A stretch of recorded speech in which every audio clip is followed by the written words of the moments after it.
Hablando con Omar para buscar a alguna persona que nos pudiese ofrecer una visión general o que nos ampliase el espectro, me dijo, pues mira, a ver si Silvia o el organismo con el que trabaja Silvia podía aportarnos algo, y entonces ella fue a llamar, sí, ya voy, y aquí la tenemos, que nos va a explicar, bueno, pues qué hacer para proteger, ¿no?, las situaciones específicas de las niñas que merecen que las tratemos de forma especial.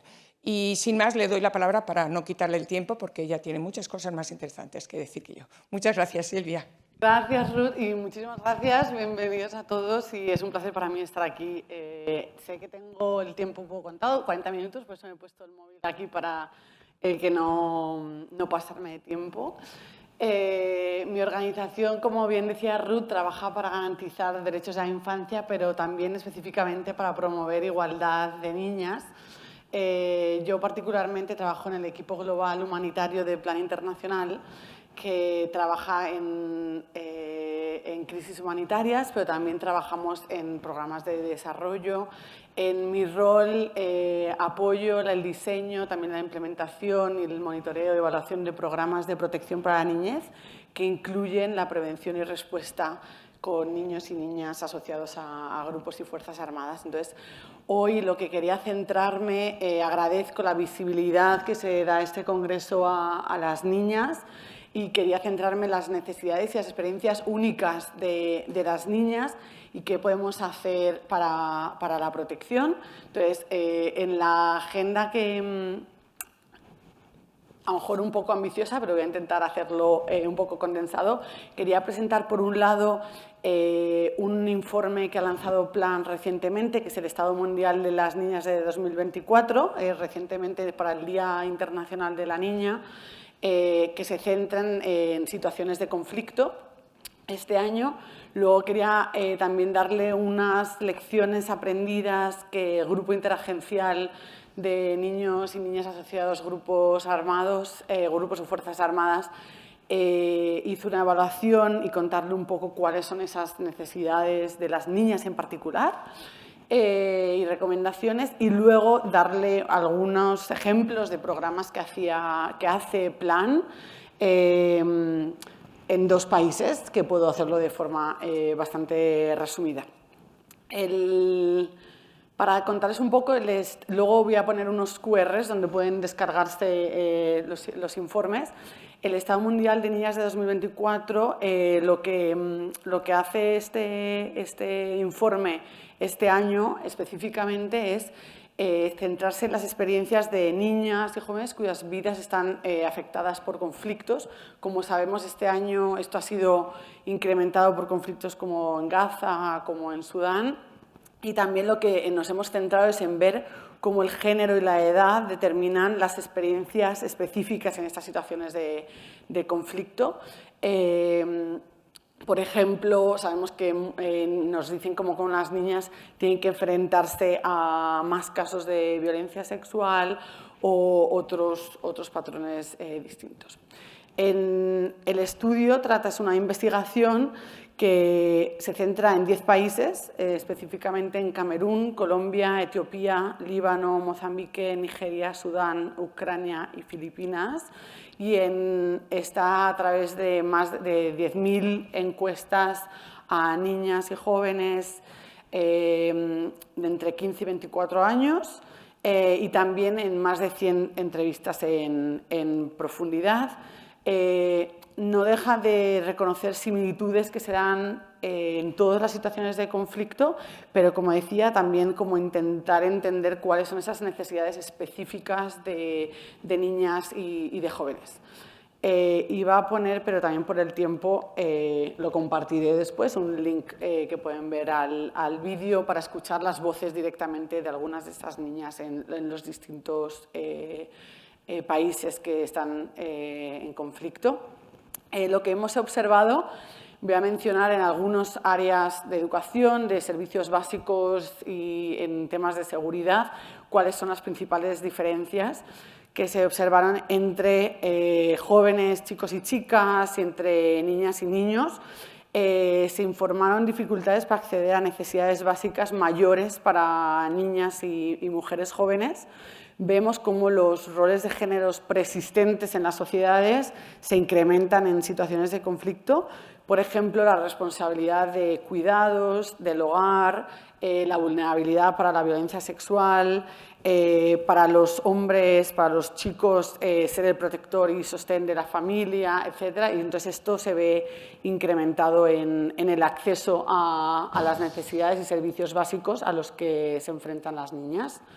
En el tema de seguridad y violencia es donde más está miedo y experiencia de violencia, es donde más hemos visto estas diferencias de género que emergen con mayor claridad.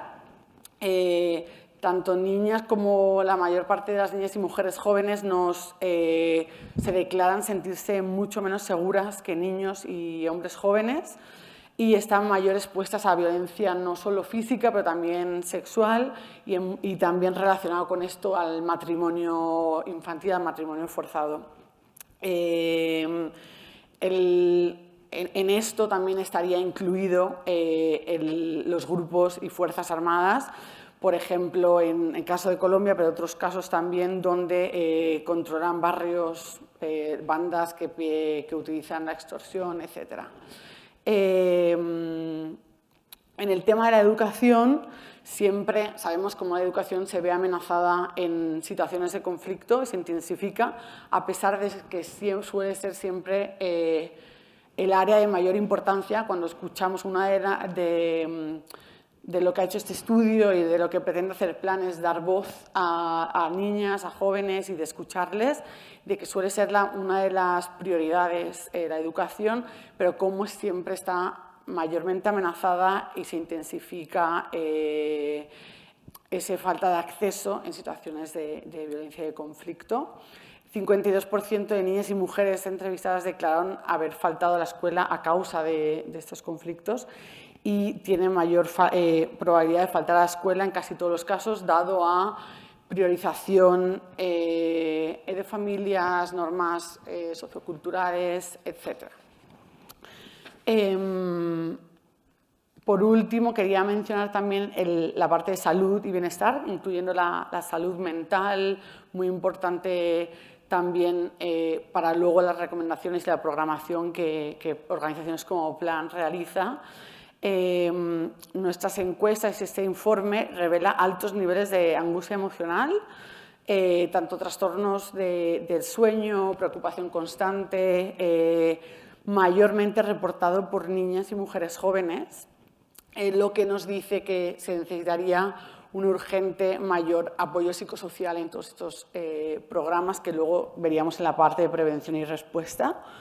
Todas estas repercusiones que parecen ser más agravadas en niñas y jóvenes, cuando reflexionábamos, pensamos que podría ser, por un lado, dada la vulnerabilidad a, como hemos bien dicho antes, violencia sexual, matrimonios forzados o embarazos no deseados, pero también pueden influir otras características de género, como que les puede resultar más fácil aceptar este estrés emocional o estos niveles de angustia a las niñas que a los niños, confesar que se sienten más insomnes o que tienen depresión, ya que puede ser también algo de género que influye.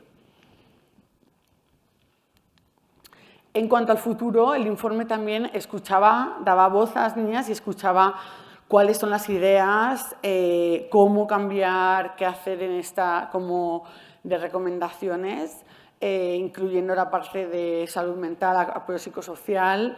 La principal preocupación era poner fin al conflicto y violencia, y, como bien decía, priorización de la educación, de seguir estudiando, de encontrar trabajo, establecer relaciones. Y la diferencia aquí también en cuestión de género, vemos como en mayor medida niñas y jóvenes votaron mayormente a favor de actividades de consolidación de la paz, y implicar más a la juventud en los diálogos de paz. Entonces, esto sería también como una diferencia significativa de la apuesta de niñas y mujeres jóvenes.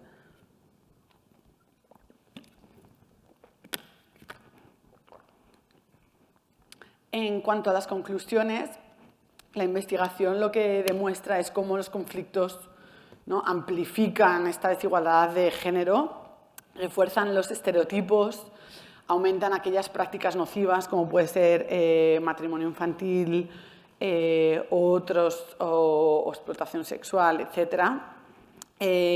Lo que hace es centrarse particularmente en las diferencias de género, pero esto no significa que uno sufra más que otros. La idea es descubrir o identificar que existen unas necesidades distintas, que esto tiene que entenderse para poder hacer un apoyo luego durante el conflicto, pero también en la parte de la reconstrucción distinta. Entonces, esto es un poco el mensaje de cómo implicar y escuchar también tanto niños y niñas y hacerles partícipes de esos esfuerzos de consolidación de la reconstrucción. Así como si ven el informe hay como recomendaciones más específicas, pero así como en un resumen sería, por un lado, aplicar alto al fuego inmediato, iniciar conversaciones de paz que incluyesen la participación de las niñas, detener, condenar violaciones graves, como habíamos escuchado antes, de incluir el reclutamiento, también ataques a escuelas, etcétera. Apoyar la educación segura e integradora, tanto para niñas como para niños, con aquellos, por ejemplo, si se necesitan guarderías o otros tipos de cambios en las normas sociales para poder hacer más inclusivo hacia niñas y niños. La destinación de ayuda humanitaria multisectorial y, por otro lado, reforzar economías locales y ofrecer oportunidades de empleo, que muchas veces son como estos riesgos que lo que hacen que la violencia afecte más de forma desproporcionada a las niñas. Para terminar esta mini sección dentro de mi presentación, mi mensaje es como el llamar a respetar el derecho internacional humanitario del que habíamos escuchado antes, pero también para adoptar unas medidas inmediatas hacia la violencia sexual y para reconocer necesidades únicas de las niñas en conflicto. Y ahora les quería, en la segunda parte de la presentación, después de haberles como en el marco del estudio mundial de las niñas, quería hablarles de esta nota técnica. Esta es una nota técnica desarrollada por el Grupo de Coordinación para Niñas, Niños asociados a grupos y fuerzas armadas, que forma parte de un paraguas que se llama Alianza para la Protección de la Niñez y Adolescencia en la Acción Humanitaria. Son grupos humanitarios, distintas organizaciones que nos coordinamos para desarrollar estándares programáticos de calidad, para recoger buenas prácticas, para también dar como directrices, pero también para hacer evaluaciones y evidencias y escuchar cómo podemos avanzar en la programación y en la incidencia. Entonces se realizó, viendo que este era un área con una visibilidad limitada. Lo que se hizo fue un estudio, se realizó esta nota técnica específicamente hace un par de años, focalizada en niñas, y muestra las lecciones aprendidas, buenas prácticas y también algunas recomendaciones para la prevención en los casos de liberación y para todos los programas de reintegración que se realizan en ámbito humanitario. Creo que voy...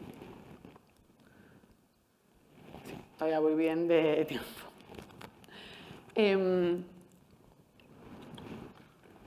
Por contarles un poco la experiencia única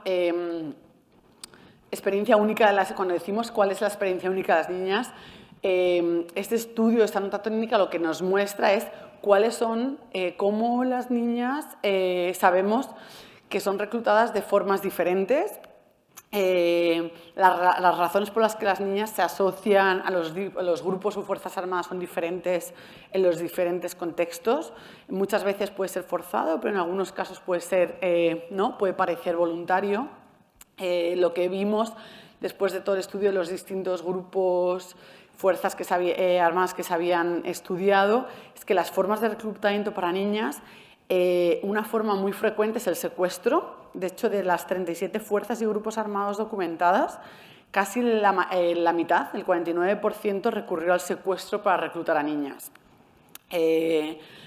Por otro lado, el matrimonio infantil también es una forma bastante utilizada para el reclutamiento. Algunos grupos, de hecho, hasta lo han institucionalizado como en grupos en Oriente Medio. Otra de las estrategias es la propaganda, pues, por ejemplo, a través de compartir en la parte de educación, de ideología, utilizando a veces hasta libros, ¿no?, de forma heroica, de luchadoras, a lo mejor en otras zonas ahora grupos a través de las redes sociales, ¿no?, como unirlo también a parte de motivación económica. Y por último, otra de las formas de reclutamiento es a través de la estrecha relación con combatientes. Por ejemplo, en Colombia veíamos que muchas de las niñas reclutadas era a través de la relación que tenían con combatientes o a lo mejor de relación que tienen sus familias con este grupo o fuerza armada.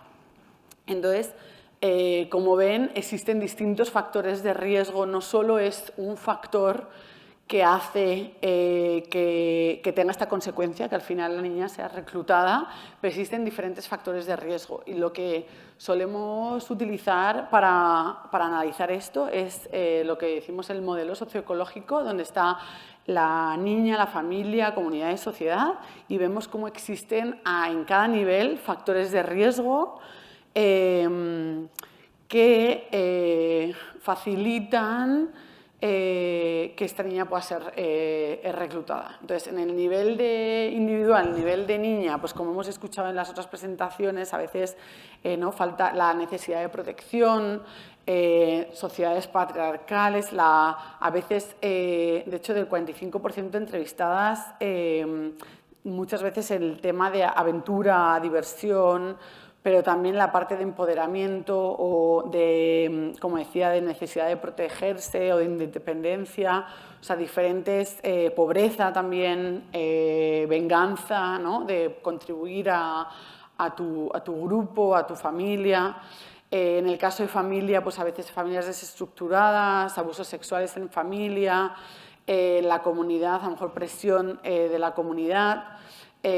O a nivel de sociedad, como habíamos escuchado antes, las normas socioculturales cada vez más reconocidas, importante trabajar en ellas, muy difícil, muy desafiante, pero como esto también es un riesgo para el reclutamiento de las niñas. Como bien decía, en general no suele ser un factor, pero suele ser el cúmulo, múltiples factores, lo que se vio que hacía que se reclutasen a las niñas. ¿Cuál es la experiencia, no? Un poco por contar cuál es la experiencia, entonces, porque esta nota técnica lo que nos hace es intentar entender más cómo es esta situación de las niñas en la vida en la fuerza de grupos armados, así como sus funciones y responsabilidades. En cuanto a la vida en las fuerzas y grupos armados, se veía diferentes mecanismos de control del cuerpo a través de, ya sean embarazos no deseados o abortos forzados. O sea, se ve mucho como control de su cuerpo, utilizando en algunos casos marcándolas, haciendo tatuajes específicos, haciendo tener hijos o no. Muchas veces también el control de movimiento, que se ve más específicamente en las niñas, obviamente más cuando han sido secuestradas, o sea, ha sido la forma de reclutamiento. También en el caso de higiene personal, muchas veces cuando son reclutadas en muchas zonas, como veíamos anteriormente en otros contextos, están en medio de un bosque, están en zonas muy aisladas, entonces también se ve impactado la higiene personal, por estas zonas remotas, gestión a lo mejor de la menstruación, y reportaban como pérdida de dignidad relacionado con la higiene personal.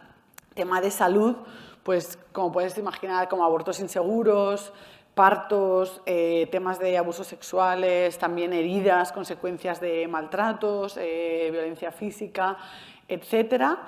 Tema de salud mental y bienestar, mayor angustia psicológica que los niños reportada, muchas veces relacionada por temas de violencia física y sexual, pero también se identificaba que el estigma cuando luego se reintegran es mayor en las niñas. Esa sensación de culpa también es relacionado con volver a reintegrarse con hijos, muchas veces con niños que son fruto de violaciones.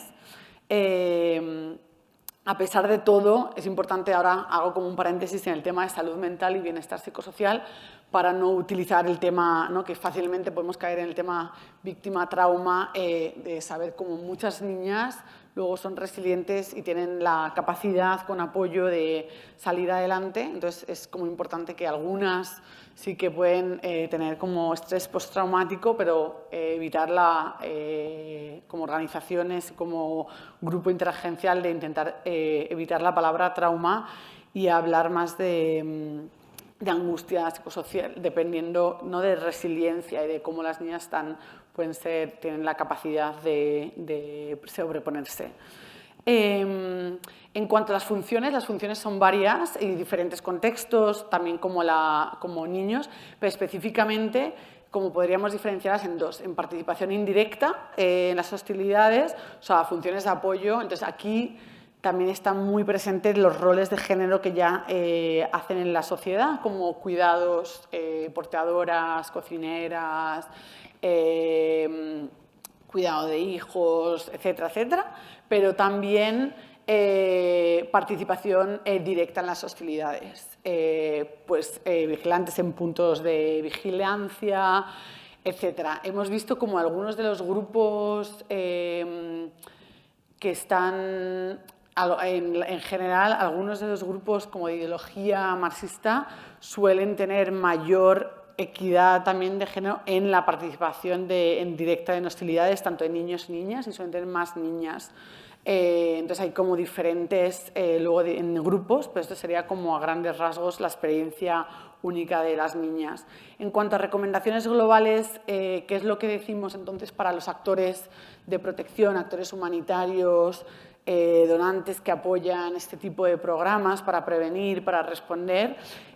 Nuestras recomendaciones es, por un lado, llevar a cabo un análisis del contexto para poder conocer, y de género, para conocer los riesgos que hemos identificado a cada nivel, pero también los factores de protección que pueden restar estos riesgos, ¿no? Poder tenerlo muy claro, porque eso es lo que nos va a ayudar a hacer una programación específica que se adecue a las necesidades.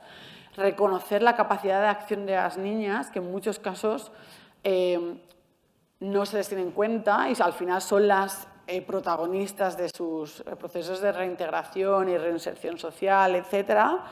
Entonces, implicarlas, las niñas, en el diseño y ejecución de proyectos, muchas veces invisibilizadas en todos estos procesos.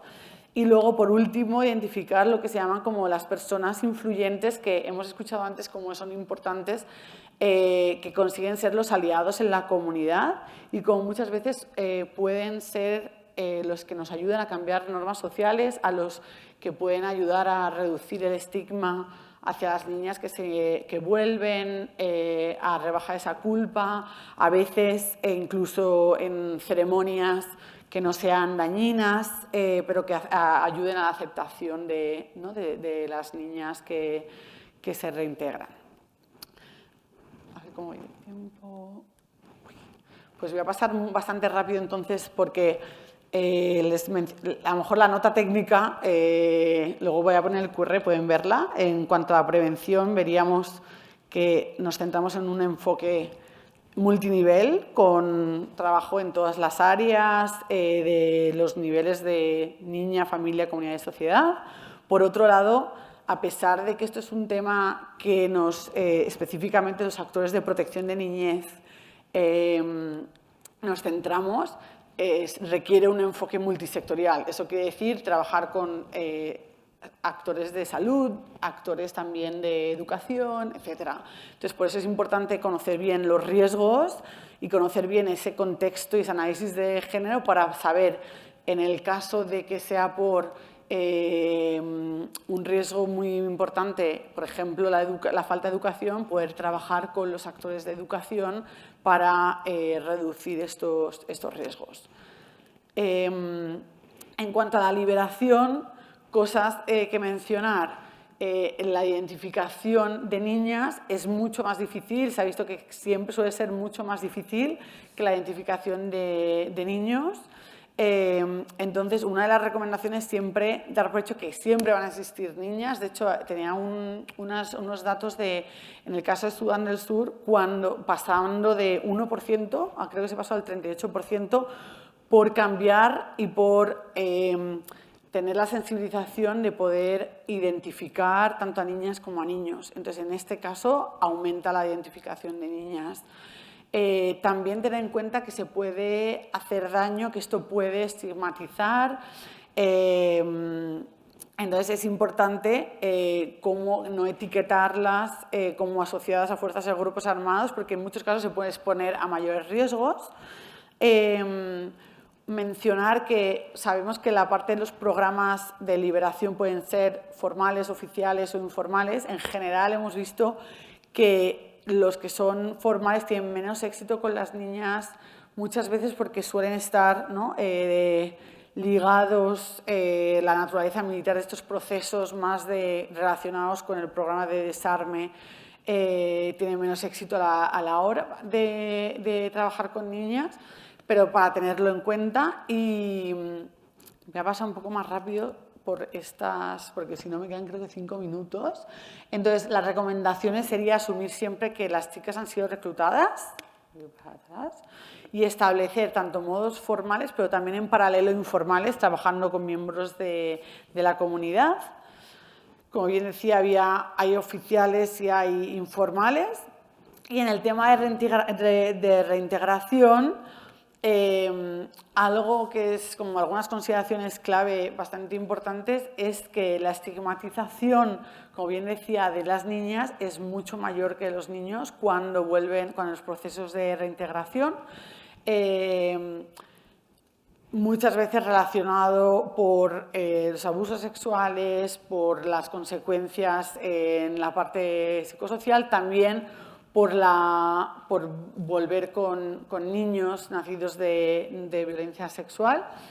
Y en algunos casos puede ser difícil para las niñas volver a los roles estereotipados de género que tenían previamente, ya que en muchos casos en los grupos o fuerzas armadas han cogido otro tipo de roles. Entonces eso es también importante tenerlo en cuenta cuando se hacen los programas de reintegración. Entonces, cosas que se tienen en cuenta en estos programas, por un lado es la seguridad. Algo importante de la seguridad a veces es el apoyo jurídico y, por ejemplo, mantener un certificado de nacimiento, darle cuidado alternativo, que en este caso pueden ser tanto familias de acogida como centros internos de acogimiento familiar. Vemos que los procesos de reintegración son más efectivos y funcionan mejor en acogidas de familias, en acogida en familias de acogida, más que en centros. Y a veces lo que ha funcionado bastante, que buena práctica, es poner 2 niñas en una familia para familiarizar, para fortalecer esos vínculos entre ellas. Voy a pasar rápidamente para hablarles un poco de los programas de plan, porque si no me va a dar tiempo. Cosas a tener en cuenta: reinserción social, salud física y mental, autosuficiencia financiera. Y luego, además de todas las necesidades y experiencias únicas de las niñas, específicamente Plan y otras organizaciones, cuando trabaja con niñas y niños asociados en grupos y fuerzas armadas, También quiere dar más visibilidad a aquellas supervivientes de abusos sexuales para asegurar la confidencialidad, la privacidad, integrar los servicios de forma multisectorial, para reducir la estigmatización. También todo el trabajo con los niños, que muchas veces le puede costar a las chicas que no sea una carga y que dar un apoyo económico extra, prestar guardería cuando se hacen servicios hacia estas niñas para reducir, ¿no?, y mejorar el acceso a estos servicios, etcétera. Y por último, niñas con discapacidad que son muy invisibles, no hay muchos datos y se hacen algunas recomendaciones para cómo en estos chequeos médicos se pueda incluir preguntas específicas y hacer una evaluación para poder tener más información y darle una respuesta más específica a niñas con discapacidad.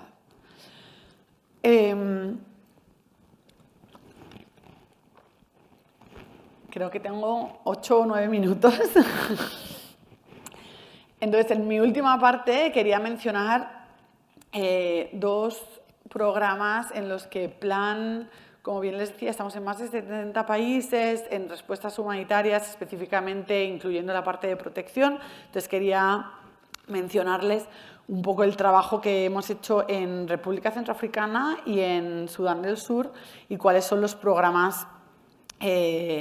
República Centroafricana, bueno, no voy a contarles más sobre el marco jurídico, creo que lo menciona muchas veces, la dificultad es la parte de la implementación y ejecución. Existen, ¿no?, como está incluido en la parte internacional y también a nivel de país.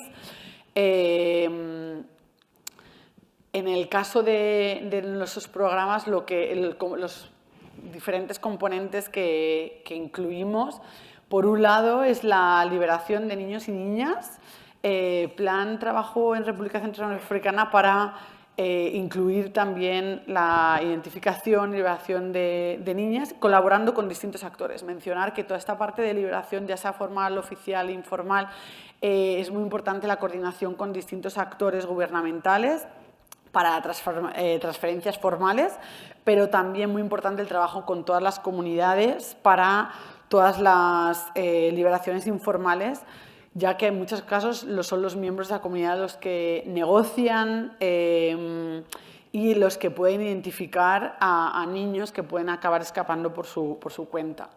Un área también muy importante es la parte de cuidados alternativos, que se utiliza a través de identificación de familias de acogida que hacen el apoyo mientras que se hace la reunificación familiar o una solución más a largo plazo. Plan lo que hace es trabajar con estas familias de acogida, identificándola, trabajando en la preparación y luego durante la estancia cuando tienen en acogida a estas niñas, con apoyo de kits, apoyo económico, material, pero también con sesiones de crianza y de apoyo individual y grupal.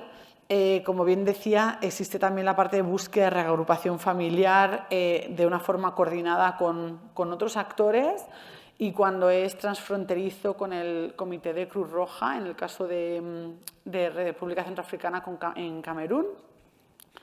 La reinserción escolar siendo un área muy prioritaria. En la primera evaluación, cuando nuestros trabajadores sociales, gestores de casos, trabajan directamente con estas niñas de forma individual, lo que se hace de primera mano es hacer una identificación también de en qué edad escolar están, cuáles son los servicios disponibles para poder hacer, ya sea formal o de educación alternativa, dar una solución, y cómo esto puede también muchas veces trabajar la autoestima de la niña, ¿no?, a través de acceso a la escuela, siempre teniendo en cuenta, como decía, como un apoyo a servicios, pues, por ejemplo, de guardería o otros, para que niñas que vuelven con hijos puedan tener también acceso a estos servicios. Y por último, mencionar tanto habilidades para la vida. Plan cuenta con un programa, diferentes sesiones que incluye también derechos sexuales y reproductivos, comunicación, liderazgo, etcétera, pero también unido a la parte de formación profesional que para esto lo que hacen es hacer un análisis de mercado, pero también un análisis individualizado de cuáles son las áreas, ya sea de mecánica, pintura, que sean más interesantes o más importantes en ese contexto. Mencionar algunos de los desafíos los que hemos visto en República Centroafricana. Por un lado, disponibilidad limitada de estos servicios. Sabemos que sobre todo, ¿no?, los servicios de salud sexual y reproductiva son muy escasos en la mayor parte de las áreas. También que los paquetes formales de desarme, desmovilización no tienen en cuenta estas necesidades específicas de género, muchas veces también por los periodos limitados, los fondos relacionados con fondos. Otro de los desafíos muy grandes es el estigma y la discriminación que estas niñas sienten cuando vuelven, en muchos casos, cuando vuelven a sus comunidades. Entonces, ¿cómo poder hacer para trabajar con todo el trabajo comunitario previo para que puedan sentirse aceptadas? Y en muchos casos continúa con el riesgo de violencia y de posible reclutamiento de nuevo, ya que en muchos casos se reintegran en comunidades donde los grupos armados siguen existiendo y sigue corriendo ese riesgo si los riesgos que habíamos identificado antes de pobreza o no han sido reducidos con estos factores de protección. Entonces, esto es un poco desafíos que nos seguimos encontrando. Y plan específicamente, centrándose en las niñas, se centra pone como áreas de guardería, centros al lado del centro de formación profesional, apoya lactancia materna y sesiones tanto de nutrición como lactancia para las madres embarazadas. Los servicios de gestión de caso, cuando hablo de gestión de caso, son apoyo individualizado, como lo que veríamos aquí de servicios sociales individualizado, que incluye también para los sobrevivientes de violencia de género, violencia sexual, todo el trabajo con comunidades y el chequeo médico, que es fundamental, que antes se hacía solo en algunos indicadores y ahora se hace de forma, para todos los casos, de forma extendida. Entonces, esto sería un poco yo creo que ya me cansó 2 minutos. Puedo compartir la presentación. Ya sé que ha compartido mi anterior ponente sobre Sudán del Sur.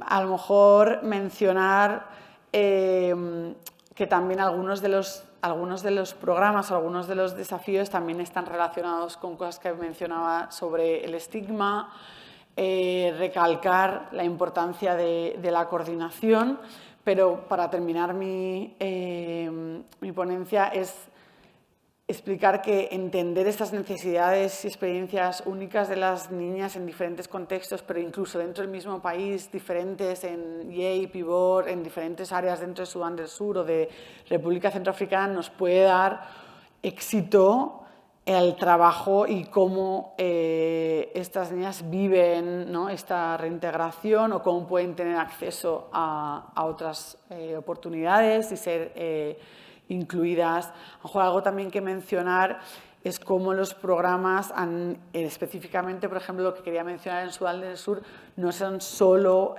como etiquetando para niñas o niños asociados, pero son programas de protección en los que existen servicios, se pueden identificar estas niñas y estos niños, pero que muchas de las cosas exitosas ha sido, por ejemplo, hacer talleres, grupos de pares entre adolescentes, chicas,